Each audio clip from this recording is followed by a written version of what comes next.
Hey everyone, it's Dan and Trav here from Paddle and Portage Canoes and Valley Outdoors. We are big believers that everybody can benefit from more time in nature, but sometimes it becomes really easy to put your planned trips in the too hard basket. For instance, there might be a few mils of rain predicted in the forecast, or you're looking for your gear and it's spread out all over the place. And it's too easy to put off that trip that you've been dreaming about, getting out for that little micro adventure or longer adventure. Now, we've been working in the industry as professional guides for quite a long time. How many years for you, Dan? I'm 14 now, going on 15. Yeah, and I've been doing it for about 24 years.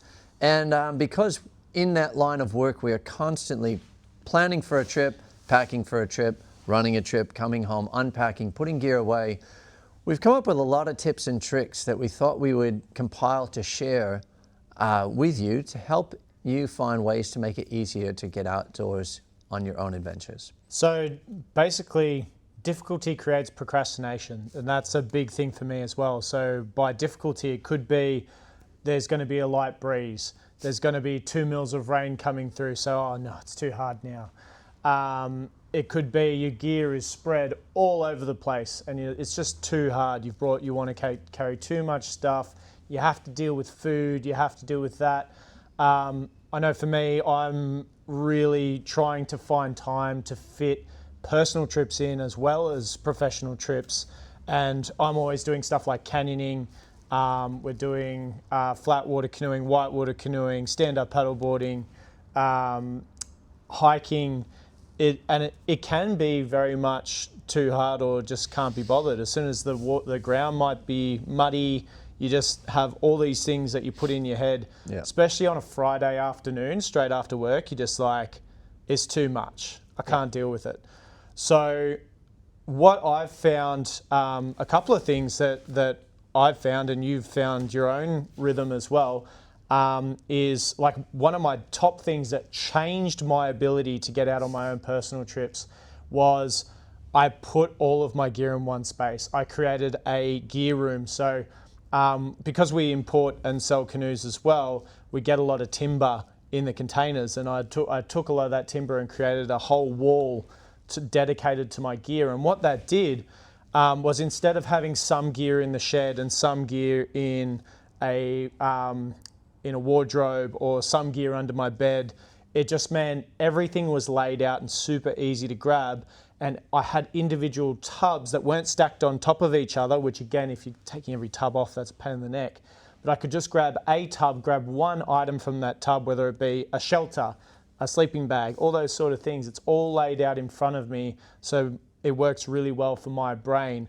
And then it's also segmented in activity. So that was a system that really worked for me to make that too hard basket so much smaller. And now it's like I packed down my actual bag, not including food, in 10 minutes. Yeah. And it's just made that, so much easier for me in that sort of aspect, for whether it be whatever activity it is. What about you, Trav? What's something else that's popped up for you? Yeah, I've really liked labeling bins that say waterproof gear or waterproofing, like dry bags and dry storage vessels, snow gear, or all my thermal insulating layers in one bin. Yeah. And so it's very easy for me to go, oh, I need a raincoat. Well, here's a box of raincoat, rain pants, things like that, or paddling cags or anoraks, things like that, all stored in those places, definitely. Yeah. When I first started out, I actually started writing out lists for each thing, which I probably don't need as much now because I've kind of memorized them. But essentially, organization is probably that first one. Finding an organization system that works really well for you to really dial down your pack time, because pack time and unpack time is probably one of the most frustrating parts of doing the thing, right? I suck at unpack time. Yeah. And I think your entire thing of like you want to get down to 3, like your minimum timeouts 3 days, because then you don't want to have to do your pack down time if you can help it. But so having an organisation system and reducing the distance between your gear is a great start. Yeah. The other thing is keeping your packing simple. Now, it's so easy to just go, I'll take this, I'll take that. a lot of hikers nowadays are getting really good at culling down the amount of gear that they bring. But for us as paddlers as well, it's very easy to go, oh, well, weight doesn't matter, so I'm just going to bring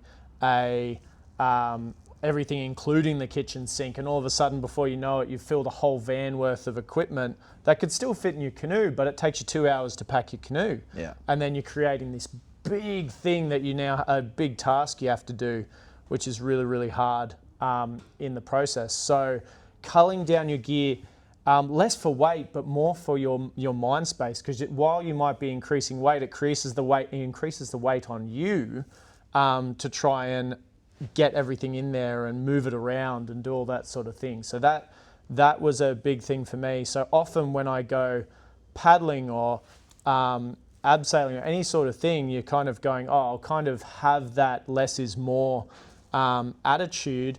And then you might chuck a few more things that you're like, that's a luxury that I really, really want for my comfort.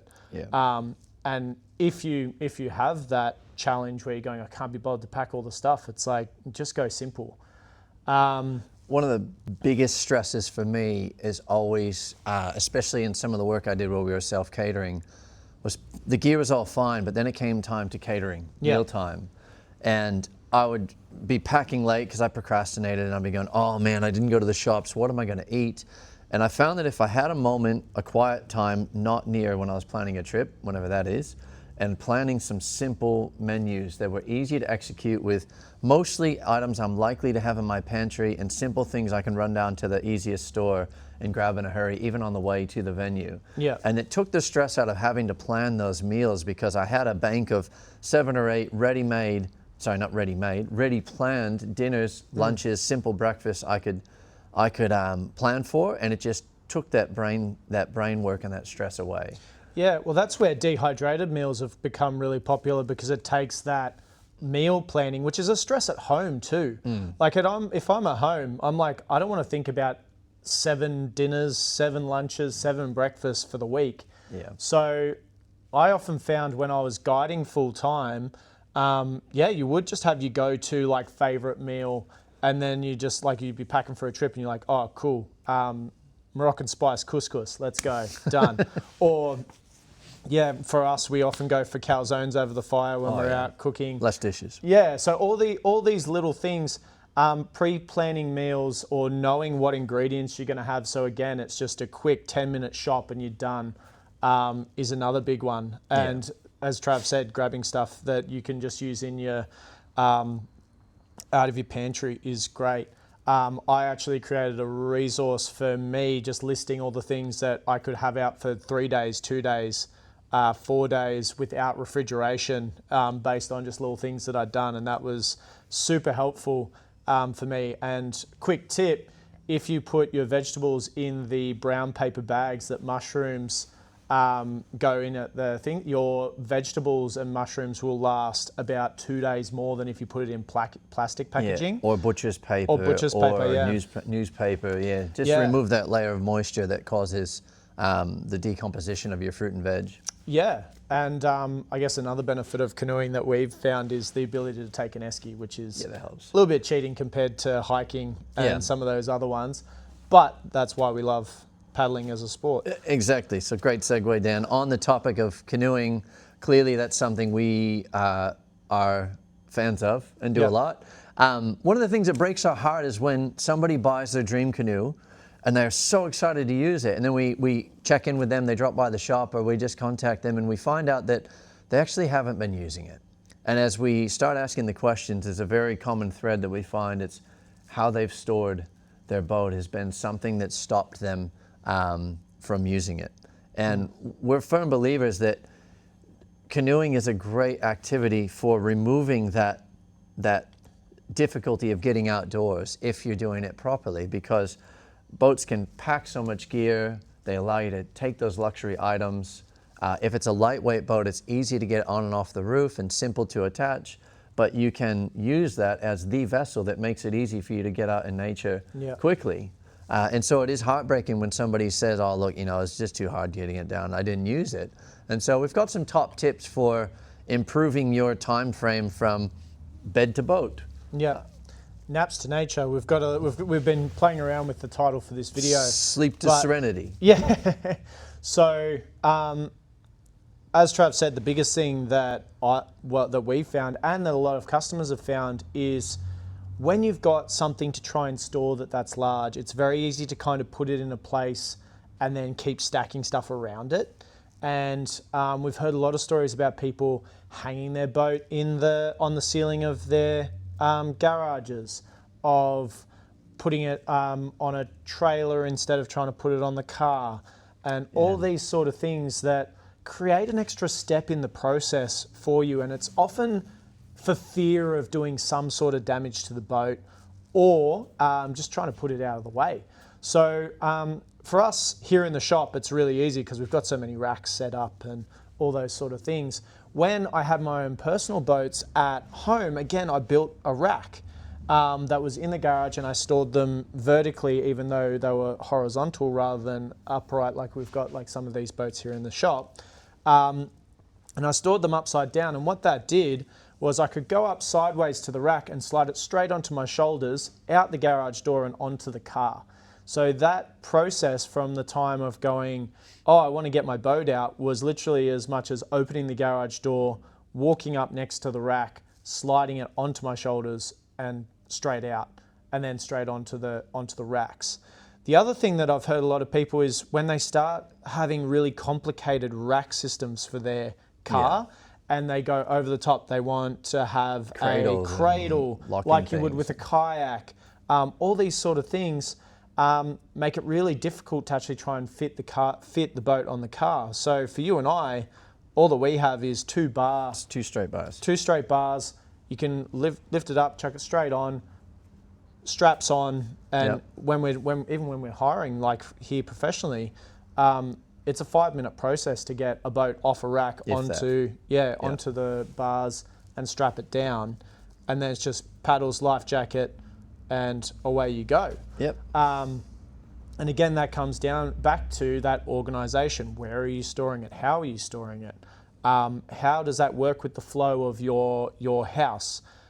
It's going to be different for everyone, but I guess what we need to think about is how does that work for your space?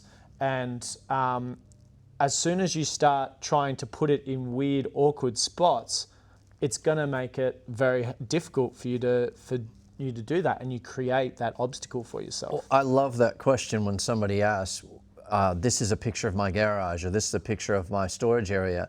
Do you have any recommendations for how I should store this boat? Because often the solution is something really simple that we've seen or done that they mightn't have thought of. Yeah, and even it might be if you do it in segments, if you know that you're taking your boat out in a week's time or in a couple of days, you can get it down from when you're feeling motivated to get that down. And you have time. You have time, and you can even store it outside for a day or two near your car and flip it over so it doesn't get full of rain, and then it's literally in the spot, and all you have to do is pack your stuff, chuck it in the car, and then your canoe's more accessible.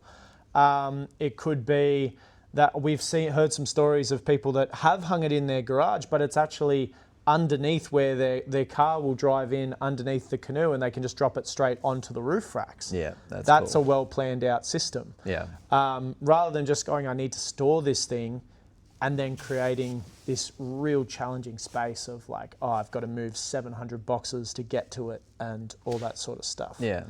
And we want to highlight that the canoe is a perfect vessel for getting removing that procrastination factor or the difficulties for getting outdoors, because the canoe itself has so much space, and so you don't need to overplan things like how much water do I need, how much food do I need. You can actually afford to just bring a bit extra because you don't need to worry about it so much. What's the weather doing? I'll pack 2 raincoats because you have that ability to. And so the canoe's capacity is really helpful, especially since the weight of the gear you're bringing is not as important because you're going to be floating it, not carrying it on your back. Yeah. But also the fact that the canoe with its volume allows you to bring, as Dan mentioned, some of those luxury items. You can bring a Helinox chair and a table. Why not be a bit more civilized? You can bring a proper pillow if you feel like it, because you've got that ability to fit those things in the boat. But also, you can how you pack those things can be Like Dan has a big waterproof duffel, and we each have a big 120 liter dry pack. Yeah, the and you Seal just Line stuff Pro it dry all packs, in yeah. the Seal Line Pro, what is it, Pro Dry Pack? Yeah. Yeah, and just plonk, throw it in the boat, and there it is. It's all in the one place. Yeah. That being said, though, I've always found that if you just, again, don't have a system for throwing everything in there, and you throw your rain jacket at the bottom or something like that, you need to have those planned about how often you're going to be using things. Yeah.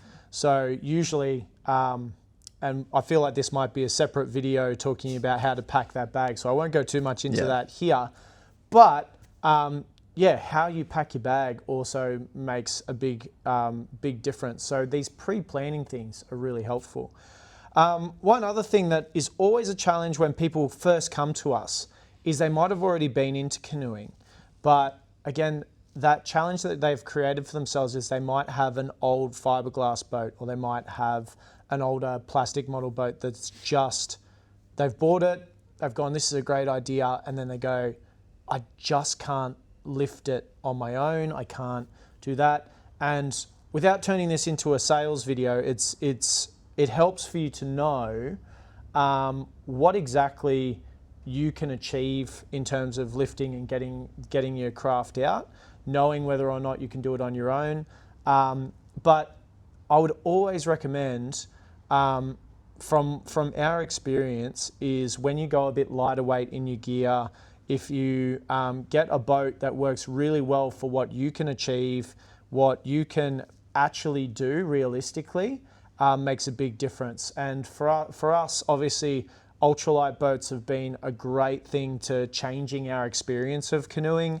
Going into Royal X or T4MX for whitewater use was still a nice lightweight performance thing that changes the experience for you. So I guess knowing what's important to you in the outdoors, knowing what's important for actually enjoying your experience and making it easier to get out there and be like, this is worth the effort of going through that, is fantastic. And also taking some of the pressure off you overall, which that makes a huge difference to me, which is why I now own 4 boats myself, for different reasons and different uses. Yeah. And it makes a huge difference to it if it's worth investing to you. Yeah. So going back around full circle from where we started, is that we really do believe that time in nature is so important for everybody. And if you're watching this video, hopefully you're already on board with that idea. To borrow a concept that I first heard from my friend Henry at We Are Explorers, micro adventures are creating possibility in pockets of time where you didn't think they existed. And that's really what we're trying to do, is to inspire that idea and to make it easy on yourself, so that the less hurdles between you and getting out there into that environment, the easier it is to make those trips happen, the less reasons you have to put it on the back burner or in the too hard basket. And so to summarize, do you want to summarize some of those tips? Yeah, so I guess find a system that works best for your space. Try to compress where your gear is. Don't have it spread all over the place. Try to have your meals pre-planned out, or easy go-to meals like the Sunday roast. That, like, not that that's what you take a roast out bush, but at home you might have a Sunday roast or a spag bowl that's always on a Saturday or a Sunday. Those sort of things you can implement in the outdoors. Really thinking out how you do your thing out in the outdoors and what makes you enjoy it, and finding the rhythm for you. Even at the point of taking the boat off the car, taking it down and getting all the gear into the boat, you can reduce that down hugely. And it only takes some thought in the initial process. And then from there, you can just create a routine. That routine is overall going to be your biggest helper, on top of all these other little things. Yeah, so there's no one recipe for everybody, but definitely planning a little bit ahead makes it easier for you to get outdoors. And so have a think of how things work for your brain, your space, your quantity of gear, your level of comfort you're desiring, and just, as Dan said, make a plan. And having those simple systems will just make it easier to get out and enjoy those micro adventures or longer adventures. Yeah. And on that note, if you've got a system for yourself, if you have something that has worked for you that might help someone else, we want to know about it. If you can chuck it down in the comments, have a chat to us. We'd love to interact with you on that and maybe pick up some tips for ourselves. I know I always love to hear a good nerd out around how you deal with your gear and all that sort of things. And if you want to continue the conversation, want to learn a bit more about canoeing, make sure to like and subscribe. We're really trying to spend a bit more time in this space to interact with all of you and do all that sort of things. So hit us up in that way, and we'd love to hear from you. Yeah, thanks for tuning in. Cheers.